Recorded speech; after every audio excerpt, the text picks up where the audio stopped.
Welcome my dear students. Welcome to Rajbari Government College online class.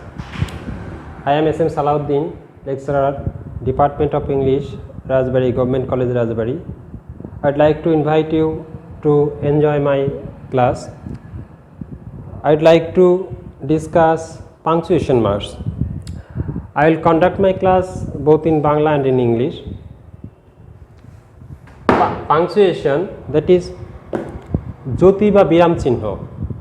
জ্যোতি বা বিরাম চিহ্ন মূলত একটা সেন্টেন্সে স্পিকার বা রাইটারের বক্তব্য স্পষ্টভাবে বোঝার জন্য কিছু বিশেষ চিহ্ন ব্যবহার হয়। ইংলিশে যাকে পাংচুয়েশন বলে, বাংলাতে জ্যোতি বা বিরাম চিহ্ন বলে। আসলে যদি এই চিহ্নগুলো সঠিক মতো ব্যবহার না করা হয় তাহলে সেন্টেন্সের অর্থ বা স্পিকারের ইমোশন, তার কথা বলার ধরন এটা স্পষ্টভাবে বোঝা যায় না। সেন্টেন্সটাকে পুরোপুরি বুঝতে হলে অথবা স্পিকারের কথা বলার ধরন বা তার ইমোশন, স্টাইল এটা বোঝার জন্য পাংচুয়েশন অত্যন্ত গুরুত্বপূর্ণ। সাধারণত বাংলা একাডেমিতে 12টা পাংচুয়েশনের কথা বলা হয়। আমাদের যেই পাংচুয়েশনগুলো বেশি ব্যবহার হয় আমি শুধু এইগুলাই আলোচনা করব। আমাদের ব্যবহৃত পাংচুয়েশন সমূহকে আমি মূলত 3 ভাগে ভাগ করে আলোচনা করব। প্রথম ভাগকে আমি বলবো টার্মিনাল পাংচুয়েশন। টার্মিনাল পাংচুয়েশন, এটার মধ্যে আছে ফুল স্টপ, প্রশ্নবোধক, নোট অফ ইন্টারোগেশন এবং নোট অফ এক্সক্লেমেশন, আশ্চর্যবোধক। এই 3টাকে বলছি আমরা টার্মিনাল পাংচুয়েশন। এছাড়া কিছু পাংচুয়েশন আছে পজ পাংচুয়েশন। এই সমস্ত পাংচুয়েশনে সেন্টেন্সের মধ্যে সামান্য সময় পাংচুয়েশন, কমা, কোলন, সেমিকোলন, ড্যাশ, এগুলাকে বলছি আমরা পজ পাংচুয়েশন। কিছু পাংচুয়েশন আছে যেগুলাকে থামার বা বিরতি দেওয়ার দরকার নেই, এগুলাকে আমরা বলছি without pause. Without pause punctuation. এর মধ্যে সবচেয়ে ইম্পর্টেন্ট অ্যাপোস্ট্রফি, এছাড়া আছে bracket, first bracket, second bracket, third bracket, এইগুলোকে বলছি আমরা উইদাউট পজ পাংচুয়েশন। সাধারণত পরীক্ষায় 12 নম্বর প্রশ্নে এই পাংচুয়েশনটা আসে। প্রশ্নটা এরকম থাকে, there are 10 errors in the use of punctuation, correct them and rewrite them. That is 10টা ভুল থাকবে এবং প্রত্যেকটার number 0.5 into 10 equal total marks 5। যদি এই প্রশ্ন দুইভাবে আসতে পারে, একটা আসে প্যাসেজ আকারে আর একটা আসে ডায়ালগ আকারে। সাধারণত পাংচুয়েশন কোথাও দেয়া থাকে আর কোথাও দেয়া থাকে না, আবার কোথাও ভুল দেয়া থাকে। সাধারণত বেশিরভাগ সময় পাংচুয়েশন দেয়া থাকে না। কিছু ক্ষেত্রে দেখা যায় পাংচুয়েশন দেয়া আছে কিন্তু ভুল। যদি ভুল থাকে সেটা কারেক্ট করতে হবে। এবং একই সাথে বিশেষ করে যদি ডায়ালগ আকারে প্রশ্নটা আসে, অবশ্যই পাংচুয়েশনের নিচে আন্ডারলাইন করা উত্তম। আমরা এখানে আলোচনার শুরুতে আরেকটা জিনিস বলে নেওয়া উত্তম, use of capital letter. Capital letter সাধারণত আমরা জানি সেন্টেন্সের শুরুতে ক্যাপিটাল লেটার হয়। এছাড়া এই 3 টার্মিনাল পাংচুয়েশনের পরেও ক্যাপিটাল লেটার দিয়ে শুরু হয়। এছাড়া ইনভার্টেড কমা, যেটাকে আমরা পজ পাংচুয়েশনের ভিতরে রাখছি, এই ইনভার্টেড কমাও শুরুতে ক্যাপিটাল লেটার দিয়ে শুরু হয়। এছাড়া কোনো জিনিসের নাম, মানুষের নাম, জায়গার নাম, বিখ্যাত জিনিসের নাম, এইগুলাও ক্যাপিটাল লেটার দিয়ে লিখতে হয়। ওকে, আমরা প্রথমে টার্মিনাল পাংচুয়েশন নিয়ে আলোচনা করি। আমরা জানি সেন্টেন্স অর্থগতভাবে 5 প্রকার, যথা অ্যাসার্টিভ, ইম্পারেটিভ, অপটেটিভ, ইন্টারোগেটিভ,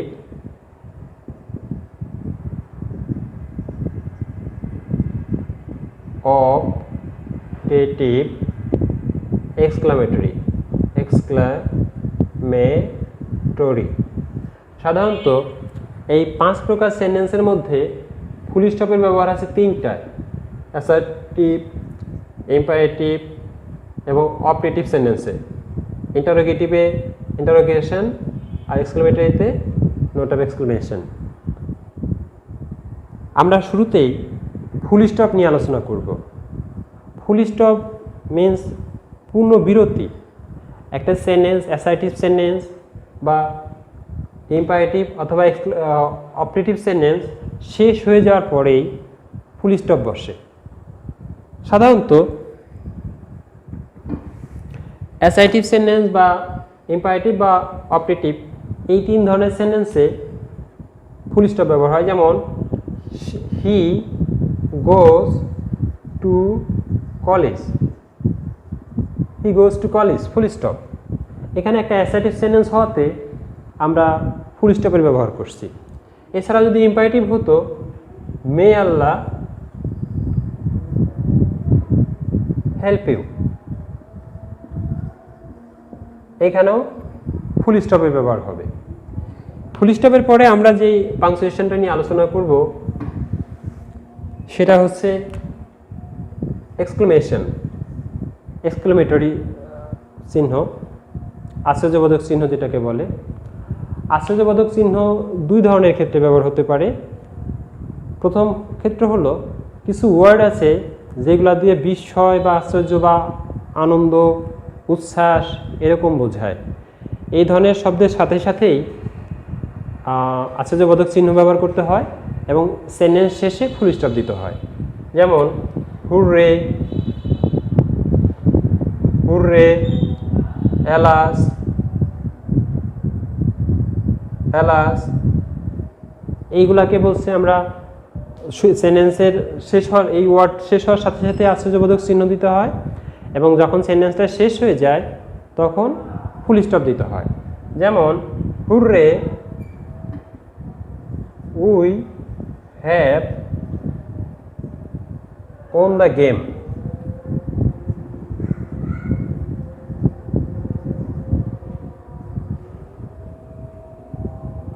এটা একটা নিয়ম। আরেকটা নিয়ম হলো কিছু, বিশেষ করে যদি সেন্টেন্সের শুরুতে হোয়াট বা হাউ থাকে, হোয়াট বা হাউ থাকে এবং সেন্টেন্সের শেষে ভার্ব থাকে। সেন্টেন্সের শুরুতে হোয়াট বা হাউ, হোয়াট থাকলে এ বা অ্যান থাকতে পারে এবং ভার্ব থাকে সবার শেষে এবং ঠিক তার আগে সাবজেক্ট থাকে। এরকম হলে এটা আসলেও এক্সক্লেমেটরি সেন্টেন্স। যেমন what a nice bird it is, what a nice bird it is, এখানে আশ্চর্যবোধক চিহ্ন বসবে। How beautiful scenery, how beautiful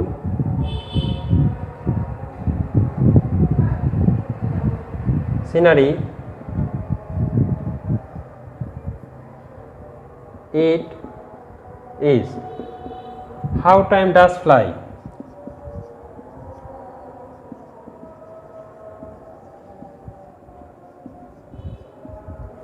এই সমস্ত সেন্টেন্স দিয়ে আশ্চর্য বুঝাচ্ছে, যেই কারণে শেষে এক্সক্লেমেটরি সেন্টেন্সের এক্সক্লেমেটরি চিহ্ন বসতেছে।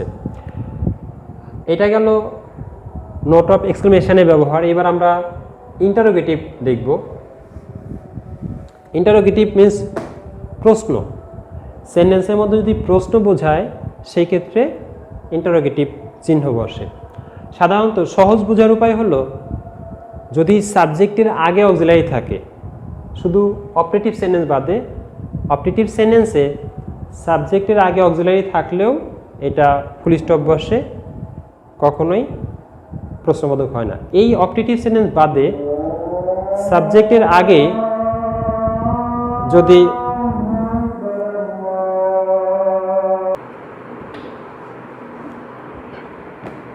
সাবজেক্টের আগে অক্সিলারি থাকলে সেটাকে আমরা ইন্টারোগেটিভ সেন্টেন্স বলি। যেমন ডু ইউ লাইক মি, এখানে সাবজেক্টের আগে অক্সিলারি আছে, যেই কারণে এটাকে আমরা নোট অফ ইন্টারোগেশন বা ইন্টারোগেটিভ চিহ্ন বসবে। সাধারণত যদি ডব্লিউএইচের সময়ও সাবজেক্টের আগে অক্সিলারি থাকে সেই ক্ষেত্রে প্রশ্নবোধক বসবে। যেমন হোয়াট ডু ইউ ওয়ান্ট, অথবা হোয়াট আর ইউ গোয়িং। এরকম ক্ষেত্রে what, who, which, what, where, when, how, whom, whose এই ডব্লিউএইচগুলোর পরপর যদি অক্সিলারি থাকে তাহলেও প্রশ্নবোধক চিহ্ন বসবে। এখানে একটা মনে রাখার বিষয় যে যেহেতু এগুলো প্যাসেজ আকারেও থাকতে পারে, এই ডব্লিউএইচের পরে যদি কোনো অক্সিলারি না থাকে তাহলে সেই ক্ষেত্রে এই ডব্লিউএইচটা কানেক্টরে কাজ করবে এবং এর ডানে বায়ে কোনো পাংচুয়েশন বসবে না। সেই ক্ষেত্রে সেন্টেন্স শেষ হলে প্রথম অংশ যেরকম সেন্টেন্সের সিকোয়েন্স মিন করে ওই অনুযায়ী বসাতে হবে। যেমন দেখো, I know what his name is. এইখানে এই হোয়াটের পরে কোনো অক্সিলারি নেই, যেই কারণে এটা আসলে এইটাকে লিঙ্ক করছে, কানেক্ট করছে এবং এখানে একটা ফুল স্টপ বসবে। যদি এখানে ডু আই নো হতো সেই ক্ষেত্রে প্রথম অংশ প্রশ্নবোধক ছিল, যেই কারণে শেষে প্রশ্নবোধক বসত। ওকে, এছাড়াও আরেকটা ধরনের প্রশ্ন হতে পারে, সেটা সেন্টেন্সের অর্থটা বুঝতে হবে বা স্পিকারে কথা বলার ধরন বুঝতে হবে। সাবজেক্টের পরে অক্সিলারি অথচ ইন্টারোগেটিভ।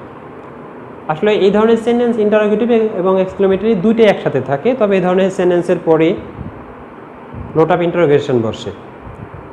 যেমন ইউ হ্যাভ ডান দিস, তোমার কেউ ক্ষতি করলো, তুমি আশ্চর্য হয়ে বললে তুমি এটা করেছো। You have done this, you have done this. এইখানে প্যাসেজের সিকোয়েন্সটা বুঝতে হবে। যদি প্যাসেজের সিকোয়েন্সে বলে এখানে প্রশ্নের ধরন আছে, সেই ক্ষেত্রেই শুধু প্রশ্নবোধক বসবে, অন্যথায় এটা ফুল স্টপ বসত। ওকে, এরপরে আমরা পজ পাংচুয়েশন নিয়ে কথা বলবো, বিশেষ করে কমা। কমা সাধারণত স্বল্প বিরতির জন্য থামে। যদি একই সাথে দুইয়ের বেশি জিনিসের উল্লেখ করা হয় সেই ক্ষেত্রে ওই শেষটার আগ পর্যন্ত কমা দিতে হয় এবং শেষেরটা অ্যান্ড দিতে হয়। যেমন I have visited Dhaka, comma Khulna, Faridpur and Kushtia.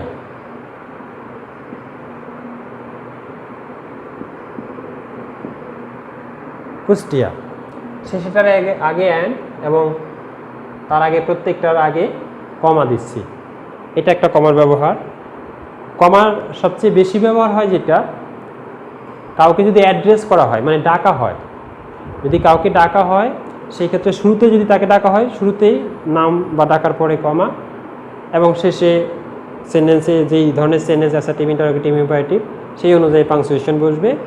আর যদি শেষে দেয়ার ওই অ্যাড্রেস করা লোকের বা বিষয় থাকে সেই ক্ষেত্রে কমার পরে ওই ব্যক্তি বা বস্তুটা বসাবে। যেমন রানা, হাউ আর ইউ।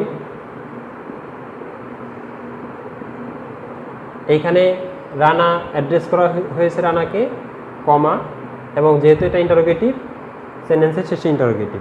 অথবা আমরা এরকম বলতে পারতাম, may I come in sir. যেহেতু স্যার অ্যাড্রেস করা হয়েছে এজন্য কমা এবং সেন্টেন্সটা প্রশ্নবোধক বলে ইন্টারোগেটিভ চিহ্ন দেওয়া। সেন্টেন্স ইন্টারোগেটিভ হবে এমন কোনো কথা নেই, অন্য সেন্টেন্সও হতে পারে, তবে কাউকে অ্যাড্রেস করা হলে সেই ক্ষেত্রে অবশ্যই কমার ব্যবহার করতে হবে। এছাড়া সেন্টেন্সের মধ্যে যদি ইয়েস বা নোর ব্যবহার থাকে, ইয়েস বা নো, যদি ইয়েস বা নোর পরে আর কোনো কথা না থাকে সেই ক্ষেত্রে ইয়েস বা নোর পরে ফুল স্টপ। যেমন উইল ইউ হেল্প মি, তোমাকে জিজ্ঞেস করলাম উইল ইউ হেল্প মি, তুমি বললে ইয়েস, আর কোনো কথা বলনি, সেক্ষেত্রে ইয়েস অথবা নো বলতে পারতে, ফুল স্টপ। কিন্তু যদি বলো yes I will help you, yes I will help you, এখানে কমা এবং শেষে ফুল স্টপ। অথবা নো বলে যদি এটা বলতো সেই ক্ষেত্রে শেষে ফুল স্টপ, কমা। অর্থাৎ ইয়েস বা নো বলার পর যদি আর কোনো কথা না থাকে ফুল স্টপ, ইয়েস বা নো বলার পরে যদি আরও কথা থাকে সেই ক্ষেত্রে কমা দিয়ে সেন্টেন্স শেষ করে ফুল স্টপ দিতে হবে। আচ্ছা, কমার আরেকটা বহুল ব্যবহার হলো অ্যাপোজিটিভ। আমরা মডিফায়ার পড়ানোর সময় বলেছি অ্যাপোজিটিভ। অ্যাপোজিটিভ হলো, প্রথমে মনে রাখতে হবে অ্যাপোজিটিভ একটা পোস্ট মডিফায়ার। সাধারণত অ্যাপোজিটিভ হলো একই ব্যক্তি বা বস্তুকে বোঝায়, পাশাপাশি দুটো নাউন থাকে, পরে যেটা থাকে সেটা হলো প্রথমটা অ্যাপোজিটিভ। অ্যাপোজিটিভের ক্ষেত্রে ভার্ব দেওয়ার আগে দুইটা কমা থাকে এবং এই কমাটা আমাদের খুব ব্যবহার হয়। যেমন John Kitts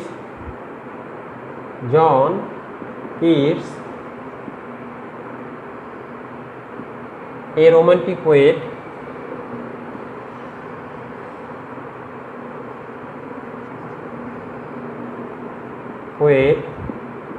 was born in England. এখানে জন কিটস এবং এ রোমান্টিক পোয়েট একই ব্যক্তিকে বোঝাচ্ছে। এইটার এই রোমান্টিক পোয়েট হলো জন কিটসের অ্যাপোজিটিভ। তো প্রথমে নাম বা পদবী কমা, তারপরে নাম বা পদবী কমা, তারপরে ভার্ব। এরকম ক্ষেত্রে আমাদের দুইবার কমা দেওয়ার প্রয়োজন হয় অ্যাপোজিটিভের ক্ষেত্রে। এরপরে আমরা ইনভার্টেড কমা নিয়ে কথা বলি। ইনভার্টেড কমা সাধারণত যদি প্যাসেজটা প্যাসেজ আকারে থাকে সেক্ষেত্রে ব্যবহার হতে পারে। ডায়ালগ আকারে থাকলে কখনোই ইনভার্টেড কমার ব্যবহার হবে না। যদি প্রশ্ন প্যাসেজ আকারে থাকে তাহলে এই প্রশ্ন দুইভাবে থাকতে পারে। একটা হলো সিম্পল প্যাসেজ ন্যারেটিভ স্টাইল, যেখানে স্পিকারের ইনডিরেক্ট ন্যারেশন আকারে স্পিকারের বক্তব্য সরাসরি দেয়া না। আরেকটা হলো ন্যারেশনের মতো, ডিরেক্ট ন্যারেশনের মতো স্পিকারের speech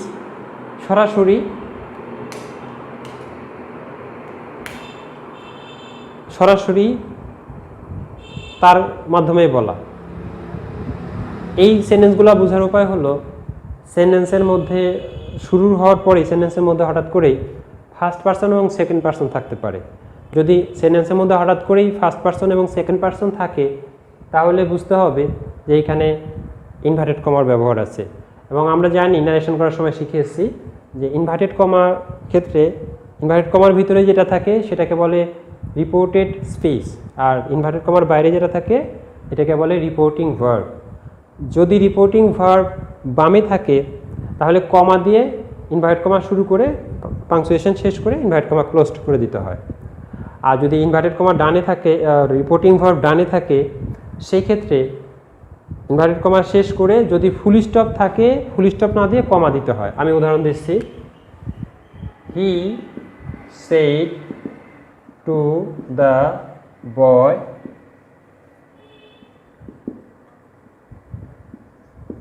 what is your name. Sentence শুরু হওয়ার পরে যদি মাঝখানে ফার্স্ট পারসন বা সেকেন্ড পারসন থাকে সেই ক্ষেত্রে ইনভার্টেড কমার ব্যবহার হবে। এইটুকুকে বলছে আমরা রিপোর্টিং, এটা রিপোর্টিং ভার্ব, এর অংশ এইটুক, আমরা এই অংশটাকে ইনভার্টেড কমায় রাখছি যেহেতু প্রশ্নবোধক চিহ্ন দিয়ে তারপরে আমরা ইনভার্টেড কমা ক্লোজ করছি। কিন্তু সেন্টেন্সটা যদি অ্যাসার্টিভ হতো সেই ক্ষেত্রে কেমন হতো? He said to the boy, comma inverted comma, I need your help, I need your help, full stop, inverted comma closed. যদি রিপোর্টিং ভার্বটা ডানে থাকতো সেই ক্ষেত্রে ফুল স্টপ না বসে কমা হতো he said to the boy, তখন এই হিটা ক্যাপিটাল হবে না, small letter, he said to the boy, full stop. যদি রিপোর্টিং ভার্ব ডানে থাকে প্রশ্নবোধক বা আশ্চর্যবোধক চিহ্ন থাকলে সেটা বসে যাবে, তারপরে এটা শেষ হবে। যেমন what do you want, what do you want, প্রশ্নবোধক ইনভার্ট কমা শেষ, তারপরে রিপোর্টিং ভার্ব, ফুল স্টপ। এটা হচ্ছে আমাদের ন্যারেশনের বিষয়। এরপরে আমরা শেষ পার্টে আসবো যেটাকে বলছি আমরা উইদাউট পজ। বিশেষ কিছু পাংচুয়েশন আছে যার জন্য থামতে হয় না। এখানে আমাদের সবচেয়ে বেশি ইম্পর্টেন্ট অ্যাপোস্ট্রফি। অ্যাপোস্ট্রফি সাধারণত কিছু ওয়ার্ডের পসেসিভ বোঝানোর সময় বসে, অথবা যদি অক্ষর সংক্ষেপ হয়, যেটাকে ইংলিশে কন্ট্রাডিকশন অফ ইংলিশ বলা হয়, অক্ষর সংক্ষেপ করা হয়, সেই ক্ষেত্রে আমরা এই অ্যাপোস্ট্রফির ব্যবহার করে থাকি। যেমন ইটের পসেসিভ হলো ইটস, কিন্তু ইটকে যদি সংক্ষিপ্ত যদি আমরা ইট ইজ বুঝাই, ইট ইজের সংক্ষেপ রূপ ইটস। এছাড়াও আমরা শ্যাল নটকে শ্যান, উইল নটকে ওন্ট এরকম ব্যবহার করে থাকি। Does নটকে doesn't, do নটকে don't,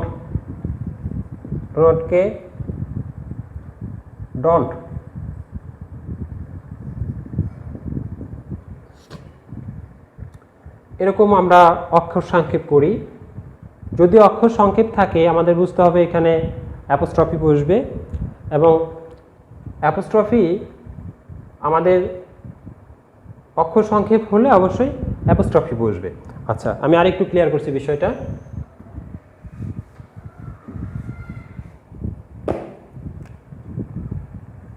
I have done the job, এইখানে অক্ষর সংক্ষেপ দেখে অ্যাপোস্ট্রফি বসবে। এখানে আরেকটা বিষয় লক্ষণীয়, যদি সেন্টেন্সের মধ্যে এরকম থাকে ডাজেন্ট, সেই ক্ষেত্রে শুধু অ্যাপোস্ট্রফি বসবে। কিন্তু সেন্টেন্সের মধ্যে যদি এরকম থাকে ডাজ নট, আমরা এটাকে কখনোই এরকম করতে যাব না। সেন্টেন্সের মধ্যে এই অবস্থায় আছে অথচ অ্যাপোস্ট্রফি নেই, শুধুমাত্র সেই ক্ষেত্রেই আমরা অ্যাপোস্ট্রফি ব্যবহার করব।